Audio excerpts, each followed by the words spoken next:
જે કૃષ્ણ પરમાત્માનો પરમ સખા એવો અર્જુન ઉભો થયો અને અર્જુને બાપુ પ્રતિજ્ઞા લીધી કે મારા પ્રાણ સમા પુત્રના જેણે જેણે માર્યા છે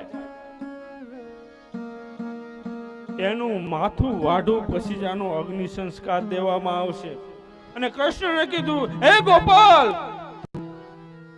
આ યુદ્ધના દિવસોમાં બાપ તું મારો સારથી છે, રથ તૈયાર કર, જેને મારા પુત્રનો વધ કર્યો છે એની પાછળ લઈ જા.